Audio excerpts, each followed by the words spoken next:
eu sinto muita dificuldade de falar sobre isso. Eu sinto que não tem espaço pra falar sobre isso. Eu sinto que qualquer coisa que eu vou falar é sempre muito cheio de dedos. E qualquer coisa que eu posso falar da minha experiência pode acabar caindo num lugar de julgamentos muito forte da militância. Então eu sinto que não tem lugar pra falar desse depoimento, dessa vivência, né? Como se existisse uma cobrança de eu já estar pronta, como se fosse outra pessoa a parte da sociedade com todos esses preconceitos, né? Então como se eu tivesse que fingir que eu não faço parte dessa mesma sociedade que todo mundo faz. Sim. E falar desse processo, né? É sempre muito delicado, por eu ser uma mulher cis branca. Então, talvez por isso eu nunca tenha falado sobre. Porque faz 1 ano e 1 mês que a gente tá junta. E eu ouvi muitas perguntas do tipo, como é namorar uma travesti?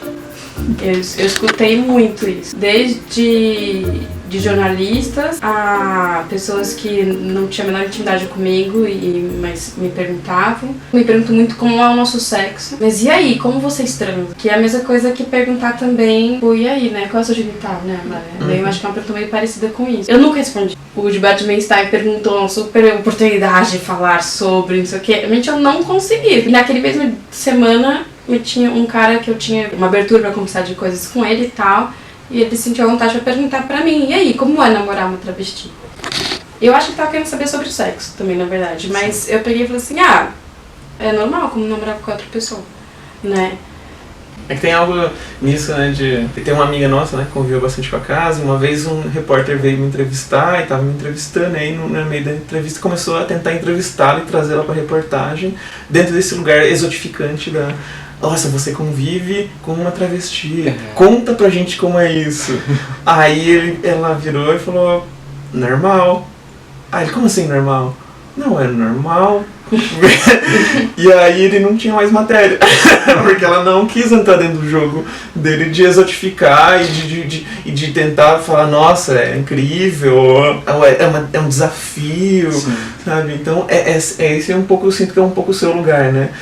Se você for falar que é um desafio, vai parecer que você está exotificando. Se for falar que é difícil, vai parecer que você é preconceituosa. Então você não pode assumir exatamente o peso que é estar numa relação que rompe com paradigmas, né? Eu não colocaria como marginalizado, assim, porque eu acho que eu tenho um lugar eu tenho muitas blindagens sociais. Eu tenho blindagem social pelo lugar que eu estou situada, né, na sociedade. E uma coisa que eu vejo muito da Mara, já fez algumas vezes, quanto ela também, apesar de ser trans, tem esse lugar marginalizado, ela também é blindada em outras instâncias, né? Por ter universitária e branca e tal. O impacto mesmo foi a primeira semana, assim, não foi só socialmente, não foi só andando na rua e os olhares. Sim. Fui eu mesmo, me pressionava a forma como ela era uma pessoa muito à vontade com a existência dela mesma, assim, ela não era uma pessoa que... ela era muito à vontade. Sim. E isso me cobrava que eu também ficasse muito à vontade. E isso mexeu comigo, assim. E cada desses momentinhos eu lidei dentro de mim, assim. E eu, ao mesmo tempo, eu sofri muito comigo mesma por ter me deparado com essa dificuldade, assim. Falei, ok, mas eu não tenho preconceito, por que eu tô... Ai, cada momento desse uma tensão, assim, o coração bater mais rápido e o que vão olhar, e ao mesmo tempo eu tava preocupada que olhar, porque eu também tava olhando ela de forma, tipo, estranha, sabe? Do tipo, ela é um ser estranho. Mas ao mesmo tempo, muito rapidamente ela deixou de ser estranha. E passou, quando eu digo estranha é isso, né? Uma pessoa incomum. O Freud fala estranho como não familiar, assim, que a partir do momento que você tem contato com não familiar, isso já vira familiar. E é uma palavra alemã que tem esses dois significados. Heimlich. O Heimlich. É um Heimlich, né? É muito claro isso pra mim, o quanto que eu tava preocupada com o outro, porque eu tava preocupada, na verdade. Era eu que tava, né? Não era o outro. Porque a partir do momento que aquilo virou mais familiar pra mim, comum, nossa, é tipo... dá sua mão e deu com essa cabeça nela toda hora. Tipo... Às vezes eu não queria, às vezes eu tava preocupada com ela, não, solta de mim. Então, assim, e ela, não. E aproveitar dessa minha blindagem E em que sentido? Porque eu sei, é meio que assim, a gente se aventura a, sabe, colocar na frente, porque de certa forma, socialmente aquela pessoa não vai me atingir, sabe? E ao mesmo tempo, é muito louco isso, é só vivendo mesmo. Qualquer olhar diferente que faz estranhamento é quando faz questão de me aproximar mais, chamar de amor, brincar com essa, né, e é quase uma marcação de território mesmo, que você não entra. Sim, sabe? E é resistência, né? É resistência. Sempre que ela chega e começa a me beija agora, eu já fico olhando assim, quem que tá olhando? Porque é uma resposta a olhares que estão invadindo o nosso espaço. Assim. Sim. E eu desenvolvi essa técnica, esse artifício, essa ferramenta de não... Essa estratégia de sobrevivência, né? De não perceber os olhares. Assim. Então eu olho e desfoco tudo que está ao meu redor para não perceber que estão me olhando, como uma forma de me poupar desse estresse, que é saber que o tempo inteiro estão me olhando de todos os lados. Né? E isso acaba me preservando para não ter que viver esse desgaste de estar enfrentando esses olhares. Eu já namorei travestis também, antes da minha transição, inclusive. E eu lembro a primeira vez, sabe? Quando eu tinha 18 anos, 13 anos atrás, 14 anos atrás quase. E a gente foi no cinema, fui levar ela pra ver o Carandiru. Porque eu tinha uma personagem trans, né? Na verdade, naquele momento não tinha ainda problematização, 2003, imagina. Ninguém falava do cis interpretando a mina trans, né? Ninguém fala, inclusive, que a Thelma Lippe, que tava cotada pra ser a travesti lá, e aí, de repente, o Rodrigo Santoro se interessou pelo papel, e aí... Ele não amou porque ele era um gato. Aí todo mundo, marketing, né? Vamos colocar o Rodrigo Santoro mesmo, e aí a menina entra num processo depressivo já, se agrava o processo depressivo dela, e ela comete suicídio um pouco depois. Assim, Nossa, não sou isso. E muito engraçado, quando ela tá morta, ele tá lá nos Estados Unidos, né? Enfim.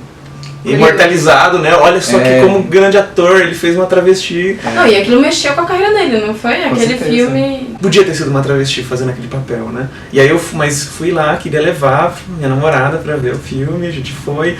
E eu lembro quando a gente chega no cinema, você tava apavorada com a ideia. Ainda não, por mais que tava ali assumindo publicamente, tava me relacionando com uma mulher trans, travesti, eu tinha 18 anos, ela já tinha uns 30. Mas eu tava disposta a peitar o preconceito, mas assim, ainda era eu contra o mundo, e aí eu sei um pouco o que é esse sentimento, né? Então... Estava disposta a afetar o seu próprio preconceito, né? Inclusive, eu acho que... Sim, o que eu tinha internalizado a respeito disso, né? Então, de repente eu fui, cacei a mão dela, peguei a mão dela em público, pra que todo mundo visse que aquilo era um casal, e ela soltou da minha mão, porque...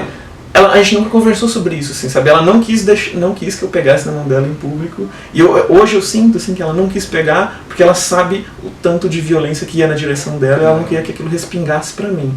Então ela queria, de alguma forma, me poupar daquilo, né? E isso é terrível hoje, né? Lembrar disso, assim, porque isso acaba me colocando numa dívida e numa questão ética difícil de lidar, que é hoje, 14 anos depois, quando eu assumi uma relação... Ao mesmo tempo, eu não vou aceitar alguém que me dê menos do que eu dei 14 anos atrás, sabe? Que é pegar na minha mão e me assumir publicamente. Mas, ao mesmo tempo, a pessoa que quer me assumir publicamente, eu vou deixar ela me assumir publicamente e ela lidar com todo esse estresse e essa violência e essa insegurança que vai gerar, sabe? Ou vou preferir poupá-la disso até por uma questão de afetiva, né? Então, muitas vezes eu me vejo nesse lugar delicado de ter que decidir se eu vou deixar a pessoa... assumir que ela está ficando comigo. Eu lembro, acho que foi a primeira vez, a gente ficou aqui em São Paulo, ela morava em Campinas ainda, não estava estabilizada aqui em São Paulo. Sim. E aí a gente continuou se falando por WhatsApp e tal, e aí, nossa, inclusive foi o dia inteiro falando, né, depois que você foi embora pra Campinas, aqui, então eu vou voltar antes, resolvi voltar antes pra gente se ver, tava com saudade. E ela foi, eu morava perto da Barra Funda, numa estação de metrô. E aí ela veio a pé da Barra Funda até a minha casa. E aí eu desci no prédio pra esperá-la. E foi muito louco isso. Eu lembro eu avistei uma quadra vindo. E nesse momento foi muito curioso. Ela tava com um sorrisão, assim, feliz de estar chegando e tal, uma coisa bem apaixonada. E eu fiquei meio tensa, fiquei muito tensa, porque eu tava uma mistura de sentimento, eu tava assim, uma mistura de feliz, tava vendo, que eu tava com saudade, e outra mistura era tipo, era isso, o quanto ela estava à vontade vindo, tipo, é tudo normal. E aquilo me congelou muito, assim. Quase uma coisa assim, tem gente vendo, não tem gente vendo. E é muito louco isso, porque não é só esse sentimento, é misturado. Sim. É misturado com essa alegria, com essa paixão de vê-la e ao mesmo tempo... Uma insegurança. Aí uma insegurança, e esse momento me muito. E aí, porque ela vai ficar à vontade, ela não vai tipo, então vamos entrar e tal, não sei o que, não. Ela chegar espalhafatosa, ia chegar e ficar abraçando e querer beijar porque tá com saudade, parar aquela cena meio de cinema, e eu vou estar meio tenso querendo entrar logo. E aí a gente, na Barra Funda, eu ia pra tomar metrô lá pra ir trabalhar, e ela me acompanhava, porque nos últimos dias de aula, eu trabalhava na faculdade, sou professora. E aí a gente tava lá na estação, Barra Funda, e ela super à vontade, assim, pegava no meu rosto. E ao mesmo tempo eu sempre demonstrei muito carinho também por quem eu tava publicamente. E aí eu sempre descia sempre de um lado da plataforma que era mais vazia, e do outro lado, muito cheia, tipo, muito cheia. Era o rush lá de trabalhador, sabe? Eu paralisei, eu travei. E aí... Tinha uma plateia. Tinha uma plateia muito grande, né, de trabalhadores, e no metrô, e não lembro como é que foi o diálogo, eu falei pra ela, quando a gente entrou no vagão, já foi lá na plataforma que eu falei? Acho que foi quando a gente entrou, e aí eu percebi que você tava travada, e aí eu tava ali tentando entender o que estava acontecendo, porque é como se eu tivesse ido pra dar um beijo nela, aí de repente eu vejo que ela segura. Aí eu tentei entender porque ela segurou, e de repente me dei conta, sabe? Aí eu olho ao redor, vejo aquele monte de olhares olhando pra gente, aí entendo o motivo que a travou, e aí eu comecei a chorar, assim, porque eu não consegui... Foi aquele primeiro momento em que você se dá conta, você se lembra que a sua presença é estranha, e às vezes não é um olhar hostil, sabe? Mas é um olhar de estranhamento. Sim. Que te acompanha o tempo inteiro, e é um olhar que te perturba, né? Porque... tá o tempo inteiro te lembrando que você é uma figura estranha. E é um estranhamento externo, né? Que é, tipo, direcionado para o seu corpo, direcionado às vezes para quem está perto de você, né? E que influencia, né? Então, e aí você acaba... É aquele momento que você não consegue mais... você acaba se entendendo como estranha também, porque já que todo mundo te vê como estranha, você acaba também se comprando esse olhar sobre si. E aí entra nesse lugar horrível. É um lugar de rejeição, né? Uhum. É um lugar de não bem-vinda também. Eu gostaria de não ser estranha em alguns momentos. Em alguns momentos eu gosto de ser estranha e causar esse rebuliço, mas... A sensação que eu tenho é que é como se a gente estivesse, tipo, inserida, mas ao mesmo tempo olhando em perspectiva. Uhum. E isso tem seus lados positivos, mas também nos exclui de várias coisas, né? Uhum. E muito por a gente querer exercer muito da nossa corporalidade, de quem nós somos, né? E, tipo, fugir às vezes de uma normativa, né? Eu fico imaginando como deve ser, tipo, pra essa pessoa que nunca... ouviu sobre teoria de gênero, nunca ouviu sobre, tipo, vivências de travestis para além do que a TV mostra, né? Como é ver, tipo, uma travesti se relacionando, tipo, com uma mulher, por exemplo, né? Tipo, é um bug que pra gente às vezes é normal, mas que é um percurso gigante, né? Pra, tipo, às vezes uma pessoa que tá no metrô conseguir processar e ser de boas com isso, né? Mas foi bem catártico, assim, esse dia. E ela começou a chorar e eu fiquei muito mal com isso. Bom, aí rolou essa cena e depois a gente conversou sobre o que aconteceu. Depois que a gente conversou sobre o que aconteceu, eu me senti à vontade pra falar, né? Naquele momento a gente precisa falar sobre o que aconteceu, tal, tudo que eu tava sentindo. Sumiu.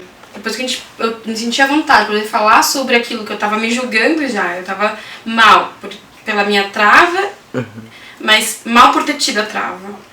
Né, trocadilhos à parte.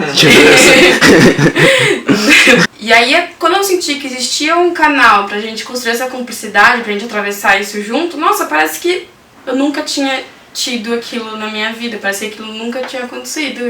E aí, de repente, eu falava, não, e ela vinha pra cima e eu falava, não, até que ela me convenceu de que não, foda-se o olhar do outro, a gente foi aprender a lidar com isso.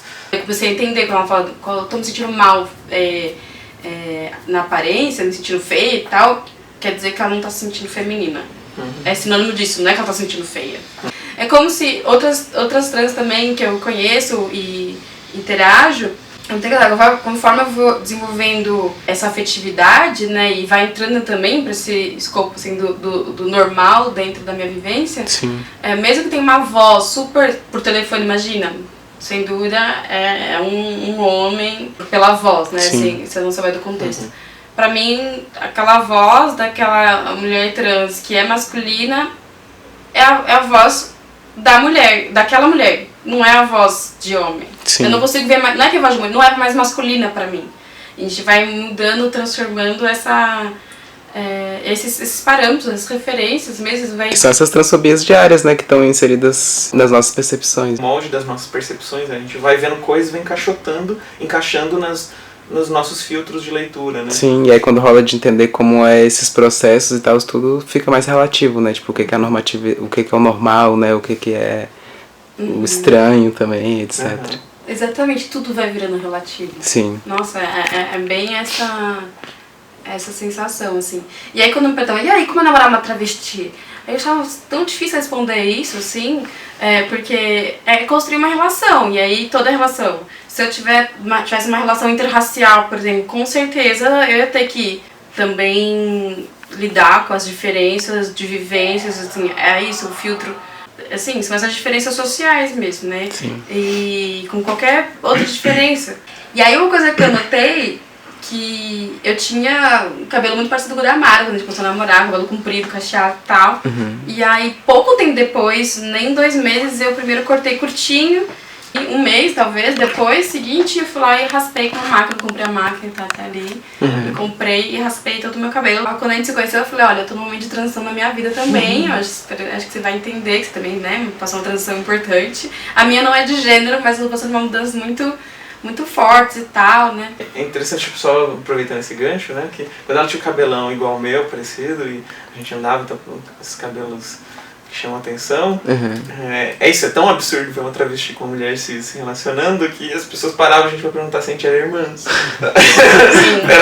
era mais fácil pra elas acreditarem nessa hipótese. A gente já ouviu coisas do tipo, ele é seu cabeleireiro? E eu, tipo...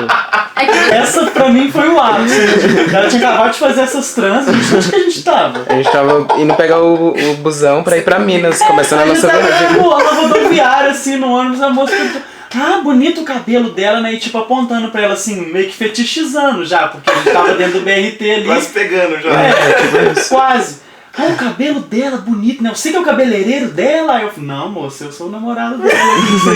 A cabeleireira foram outras mulheres. Mas a pessoa prefere acreditar nisso, ela né? Do que acreditar que estamos nos relacionando. É cabeludo. Não, aí referência é o que não falta pra pessoa. Né?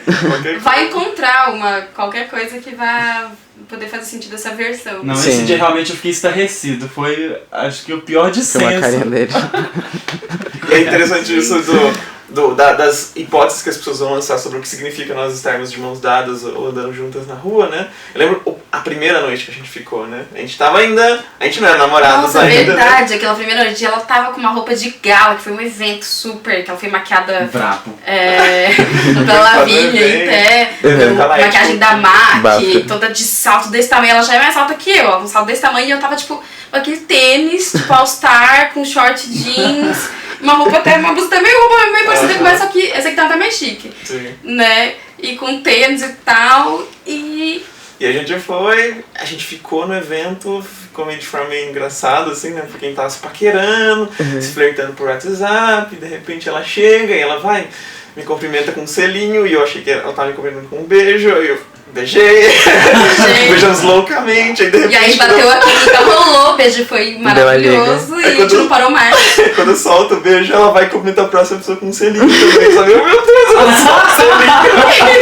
Então assim, Laerte tava na roda, achando que a gente era namorado, era só o primeiro beijo que tava se dando. Vocês têm mais coisas pra acrescentarem que vocês queriam falar? Achei ótimo e tô muito feliz. Vários relatos. Inclusive não queria... Uma coisa que eu queria saber se posso falar, que assim, tem toda essa coisa, eu amo hoje minha sogra, né? Acho minha sogra uma figura incrível. Sim. Só que no começo, por ser travesti e prostituta, sabe, ela não tava preparada ainda pra me conhecer. A Terra até falou pra ela, só que ela falou, ainda não tô preparada pra conhecê-la. Só que isso mexia com o meu... Orgulho? Com o meu ego, não sei se é ego a palavra, mas mexia com... Acho que tem um orgulho talvez ferido, um orgulho ferido, assim, tipo, eu sei que eu sou uma uma militante, admirada, um monte de seguidores. Quem é essa pessoa que não quer me conhecer, não tá preparada pra me conhecer? Então, Eu que não quero conhecê-las. E aí, então lá em casa ela já sabia que eu tava no movimento muito do feminismo e tal, que eu tava próxima de feministas trans, minha mãe já ia acompanhando, né? Tinha que encontrar o puta feminismo, eu tava, não, que puta feminismo, não sei o quê, nas discussões, né, que ela tinha que saber sobre. E aí eu falei, você precisa conhecer a Márcia, antes da gente se conhecer próxima da amizade, eu tava falando, então eu já sabia. Então eu falei da Monique pra ela também pra ela, eu falei, nossa, você precisa muito conhecer a Monique também, puta feminista, não sei o que, ela, mas essa aí é trans também? Ela sempre fala assim, mas não, essa aí não, mas é cis e tal. Eu cheguei no carro, falei, mãe, eu preciso conversar com você, porque eu quero que você saiba, se não quiser conversar sobre isso, tudo bem, mas é porque eu tô muito apaixonada, tava avassalador pra mim, né, já falo, todo mundo vai saber, menos você, então, da minha família, eu quero que você saiba, minha tia já sabe, minha prima sabe e tal, não sei o que. E tava no carro, parando o carro pra ir almoçar na casa da minha tia. E aí eu peguei e falei assim, mãe, então, preciso contar, tal. Ela parou assim, já atenção aqui que eu vou ouvir, né? Aí eu falei, então, eu tô muito apaixonada, tal, e ela, pra uma mulher trans, ela falou assim, é a Mara? Ela falou, é a Mara, ela falou Mara ainda, não sei o que, ela guardou. É a Mara? Aí eu falei... não, eu falei, ó, e não é a Luísa, porque ela já sabia que eu era amiga da Luísa. Com o Peter, ela falou assim, não, e não é a Luísa, né? Então ela falou, é a Mara. Eu falei, mãe. Ela fez assim e tal. Ai, terra, ficou meio tenso, mas... e ela, muito engraçado, que a primeira coisa que ela me perguntou foi se você tinha pinto. E eu nunca esperaria essa pergunta. Ela não quer saber, ela não quer falar sobre. Ela falou assim, ó, não quero falar sobre, não sei o que e tal. Mas ela perguntou, eu fiquei respondendo as coisas, ela não quer saber esses detalhes, né? Ela falou, não mãe, não é operado não sei o que e tal, mas... Aí, desci do carro, entrando no prédio, eu lembro muito assim nessa cena, a imagem, a memória fotográfica, assim, ela abrindo o portão lá do prédio, ela falou assim, ela que é prostituta? Aí, ou seja, como ela é travesti, até perguntou se já não tinha, não sei o que e tal. Ela falou prostituta, eu falei... mãe, ela. Nossa, aí ela fechou a cara no nível assim, pô, terra, tipo, aí já é demais, né? Aí foi, bom. E aí a gente foi almoçar, levou a vida e tal. Então, ao mesmo tempo que ela não tinha dificuldade de lidar, ela falava disso pra todo mundo. Né? Ela também, comigo ela não fala, mas ela falava disso com todos os amigos, todos os familiares, sei o que e tal. E aí foi indo. E aí no final, quando tiver 6 meses, aí eu vou conhecê-la. Essa desculpa do tipo, né? Pra ver se vai, né? Vai, porque eu vou passar por todo esse estresse aqui, esse negócio no ano, não dá certo, o que, né? Aí no final, depois de, acho que 2 meses, elas estavam se conhecendo. Sim. E tal, e foi no lançamento do livro dela, já queria sempre conversar dos textos, apesar de não ter lido o livro. O primeiro livro foi dela. O primeiro exemplar foi dela. Que massa. Se permita o que o mundo nunca te fez acreditar que você poderia se permitir. Porque o que você pode descobrir de si mesmo nesse processo de se permitir não tem preço, não tem valor, e depois você não vai conseguir ser o mesmo, você não vai conseguir mais voltar a ser aquilo que queriam que você fosse.